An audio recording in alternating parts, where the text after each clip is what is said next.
अस्सलामु अलैकुम वरहमतुल्लाहि वबरकातुह। मोहतरम नाजरीन, आज इतवार का दिन है, Sunday comment box #episode number 17 है, जिसमें हमारे साथियों के चंद सवालात हैं। इंशाअल्लाह इस वीडियो में उन सारे सवालात के जवाबात दिए जाएंगे। बहुत अहम सवालात हैं, लिहाजा ध्यान से सुनकर अपने सवालात के जवाबात हासिल करें। पहला सवाल है एस परवीन, ये पूछना चाहती हैं कि क्या वाकई में चचेरे भाई की बेटी से निकाह करना जायज़ है। दरअसल हमने एक वीडियो बनाया था कि भतीजी से निकाह करना कैसा है, तो उसमें हमने बताया था कि अगर सगे भाई की लड़की है तो फिर निकाह करना जायज़ नहीं है, क्योंकि वो आपकी सगी भतीजी है। लेकिन जो रिश्ते में भतीजियां लगती हैं, जैसे चचेरे भाई की लड़की है तो वो रिश्ते में भतीजी लगती है, आपकी सगी भतीजी नहीं है, तो उससे निकाह करना जायज़ है। तो उसी पर इन्होंने सवाल किया कि क्या वाकई चचेरे भाई की बेटी से निकाह करना जायज़ है। तो जी हाँ, चचेरे भाई की बेटी से निकाह करना जायज़ है। जैसा कि हज़रत अली करमल्लाहु वजहुल करीम रदी अल्लाह ताला अन्हु, जो हुज़ूर सल्लल्लाहु ताला अलैहि वसल्लम के चचेरे भाई हैं, और हुज़ूर ने अपनी बेटी हज़रत फ़ातिमा का निकाह हज़रत मौलाए कायनात रदी अल्लाह ताला अन्हु से किया है। तो ये चचेरे भाई की बेटी से निकाह करना बिलाशुबा जायज़ है। रशीद अजहर, इनका सवाल है कि किसी शख्स के नाम के आगे क़िबला जो लगाते हैं तो इसका मतलब क्या होता है। देखिए, क़िबले का दरअसल मतलब वो होता है कि जिसकी तरफ सब लोग मुतवज्जे होते हैं। जैसे नमाज में हमारा क़िबला जो है वो काबा है, तो हम उसकी तरफ मुंह करते हैं और उसकी तरफ मुतवज्जे होते हैं। ऐसे ही किसी बावकार शख्सियत, आलिम, उलमा या माशरे में, समाज में जिनकी इज्जत होती है और लोग जिनकी तरफ मुतवज्जे होते हैं, तो उनके नाम के आगे क़िबला लगाते हैं, एक अदबन और एहतरामन। इसका ये मतलब नहीं कि जिस तरह आप क़िबले की तरफ मुंह करके नमाज पढ़ते हैं तो जिनके नाम के आगे क़िबला लगा हुआ आप उनके तरफ मुंह करके नमाज पढ़े और कहे मैं क़िबले की तरफ मुंह करके नमाज पढ़ रहा हूँ। इसका ये मतलब नहीं है। इसका मतलब ये है कि वो लोगों के तवज्जो का मरकज है, इसलिए उनके नाम के आगे क़िबला लगाया जाता है। आप कोई दीनी शख्सियत हो, दुनियावी शख्सियत हो, समाज में, माशरे में जो लोगों के मसाइल को हल करते हैं, तो उनके नामों के आगे इस तरह अलकाबात वगैरह लगाए जाते हैं। तौफीक अली, इनका सवाल है कि रात में सोने से पहले हम लेट कर जिक्र कर सकते हैं या नहीं। जी बिलाशुबा आप जिक्र कर सकते हैं लेट कर, और बहुत सारी दुआएं भी इसके हवाले से अहादीस मुबारका में मौजूद है कि आप जब लेटें तो ये दुआ आप पढ़ लें, डरावने ख्वाब नहीं आएंगे, और कुछ सुन्नत तरीक़ा भी बताया गया है। तो लेट कर अगर आप अल्लाह का जिक्र करना चाहते हैं, कोई दुआ पढ़ना चाहते हैं, कुरान मुक़द्दस की कोई सूरत पढ़ना चाहते हैं, तो बिलाशुबा आपको इजाज़त है। शरई एतबार से आप लेट कर जिक्र व अज़कार कर सकते हैं। एक सवाल ये पूछा गया है, आसिफ कुरैशी, वो पूछते हैं कि नमाज में एक रुकन अदा करने के बाद कुछ सेकंड अगर रुक गए तो क्या सजदे सहव करना पड़ेगा। देखिए कि नमाज में जब हम कोई रुकन अदा करते हैं, अब जैसे कि हम क़याम में हैं और क़याम में हमने सूरह फातिहा और सूरत सना जो कुछ पढ़नी है हमने पढ़ लिया, अब उसके बाद में आपको फौरन रुकू में जाना था, लेकिन आप खड़े होकर सोचने लगे कि क्या करूं। तो अब ऐसे सूरत में 1-2 सेकंड नहीं, बल्कि हुक्म यह है कि एक रुकन की अदायगी के बाद दूसरे रुकन की अदायगी में इतनी ताखीर किया, सोचने लगा कि क्या करूं, कि 3 तस्बीह सुबहान अल्लाह सुबहान अल्लाह सुबहान अल्लाह, 3 तस्बीह की मिकदार गुजर गया, तो अब सजदे सहव करना पड़ेगा। और یہ جان بوجھ کر ایسا کرے، کسی مجبوری کی وجہ سے ہو اگر مسئلہ تو پھر کوئی حرج نہیں ہوتی ہے۔ جیسے کہ انہوں نے خود لکھا ہے کہ میری سانس پھولتی ہے، تو اب مسئلہ ان کے یہاں یہ ہوتا ہے کہ سورہ فاتحہ پڑھنے کے بعد جب سورت ملانی رہتی ہے تو ایک لمبی سانس لیتے ہیں اور جلدی سے یہ کر نہیں پاتے ہیں، تو اس میں 2-4 سیکنڈ 5 سیکنڈ کا ان کو وقفہ لگتا ہے۔ تو یہ ایک مجبوری ہے، مجبوری کے مسائل الگ ہوتے ہیں۔ اب یہی مسئلہ اگر نارمل حالت میں ہے، آپ نے سورہ فاتحہ پڑھی اور سورہ فاتحہ پڑھنے کے بعد آپ 3 تسبیح کی مقدار آپ رکے رہے کہ کون سی سورت پڑھوں کون سی سورت پڑھوں، تو پھر اب آپ پر سجدہ سہو لازم آ جائے گا۔ اور اگر کسی مجبوری کی وجہ سے رکے رہے، جیسے کہ چھینک آ گئی، انسان مجبور ہے بھائی 5 سیکنڈ 10 سیکنڈ بھی لگ جاتے ہیں اس میں، یا کسی کی سانس پھول رہی ہے تو اس میں بھی وقت لگ جاتا ہے، تو پھر ایسی صورت میں سجدہ سہو نہیں کرنا پڑے گا۔ جب کسی مجبوری کے تحت نہ ہو اور آپ سوچنے لگے کہ اب کیا کروں اور 3 تسبیح کا مقدار گزر جائے، تو پھر آپ پر سجدہ سہو لازم آئے گا، ورنہ نہیں لازم آئے گا۔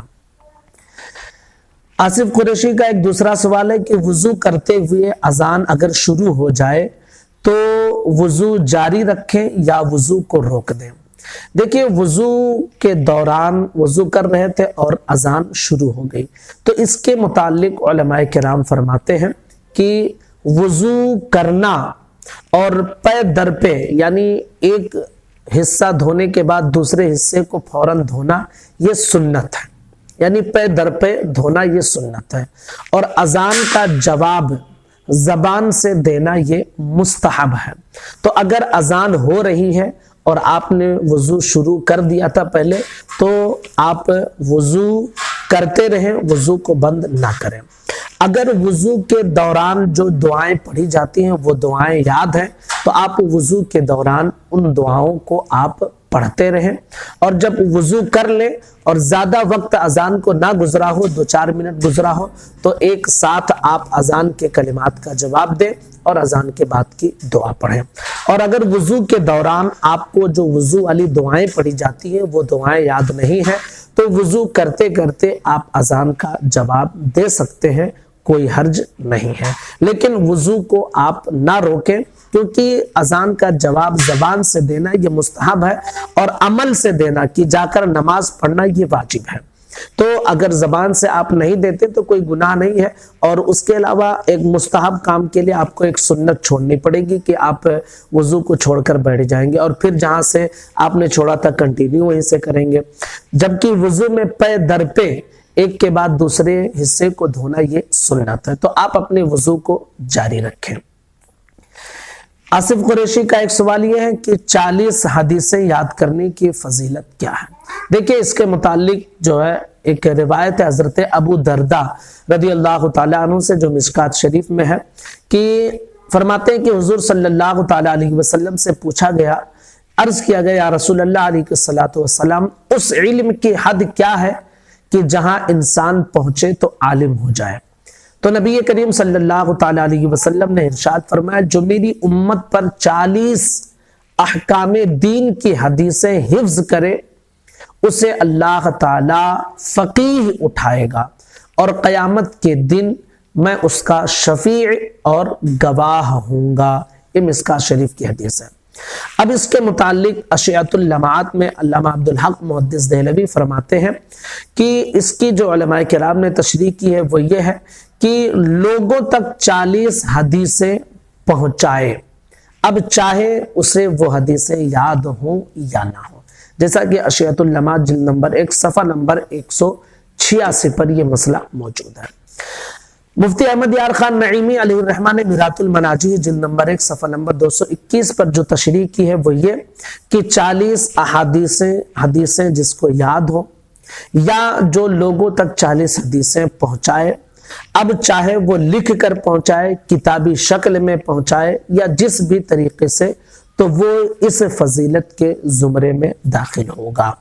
تو اپنے تمام لوگوں سے یہ گزارش ہے کہ چھوٹی چھوٹی جو احادیث ہیں آپ ان کو یاد کر لیں، تاکہ اس فضیلت کے آپ بھی مستحق ہو جائیں۔ جیسے کہ حضور نے فرمایا، مفتاح الصلاۃ الوضو، کہ وضو جو ہے یہ نماز کی کنجی ہے۔ اب یہ ایک حدیث ہے۔ इसी तरह हुजूर ने फरमाया मन तरक अस्सलात फक़द हदम अद्दीन, जिसने नमाज को छोड़ दिया उसने दीन की बुनियाद को ढा दिया। ये एक हदीस है। इस तरह छोटी छोटी हदीसें बहुत सारी आपको 40 अहादीस की किताबें मिल जाएंगी, तो उनसे आप याद कर लें ताकि इस फजीलत के आप भी मुस्तहिक हो जाएं। मोहम्मद गौसुल वरा नूरी, इनका सवाल है कि फर्ज नमाज की तीसरी या चौथी रकात में सूरह फातिहा के बाद भूलकर बिस्मिल्लाह पढ़ दिया तो क्या सजदे सहव करना पड़ेगा? नहीं, देखिए तीसरी और चौथी रकात में फर्ज के सूरह फातिहा सिर्फ पढ़ी जाती है, सूरत नहीं मिलाई जाती है। लेकिन अगर किसी ने मिला दिया तो कोई गुनाह का काम नहीं, अफजल है कि ना मिलाए, लेकिन अगर मिला दिया तो कोई हर्ज नहीं। बहुत सारे साथी होते हैं कि सूरह फातिहा के बाद वो बिस्मिल्लाह पढ़ देते, फिर याद आता है कि सूरत नहीं मिलानी है, तो सोचते हैं, डाउट हो जाता है कि अब सजदे सहव करना पड़ेगा या नहीं। तो याद रखिए कि सजदे सहव नहीं करना पड़ेगा। मोहम्मद गौसुल वरा नूरी, इनका ये दूसरा सवाल है। कहते हैं कि वित्र की पहली रकात में सूरह फलक, दूसरी रकात में सूरह नास और तीसरी रकात में सूरह इखलास पढ़ा और आखिर में सजदे सहव कर लिया तो नमाज होगी या नहीं, और सजदे सहव करना चाहिए था या नहीं? देखिए कि पहली रकात में किसी भी नमाज में आपने अगर सूरह नास पहली रकात में पढ़ ली है तो अब हुक्म यही है कि आप उसी सूरत को हर रकात में पढ़ें।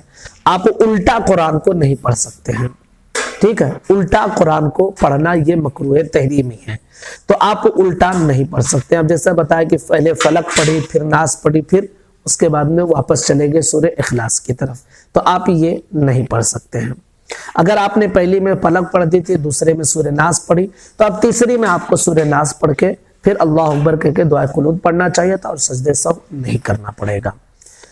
लेकिन अगर आपने उल्टा पढ़ दिया है तो भी सजदे सहव नहीं करना पड़ता है, क्योंकि कुरान को उल्टा ना पढ़ना ये क़िराअत की वाजिबात में से है, नमाज की वाजिबात में से नहीं है।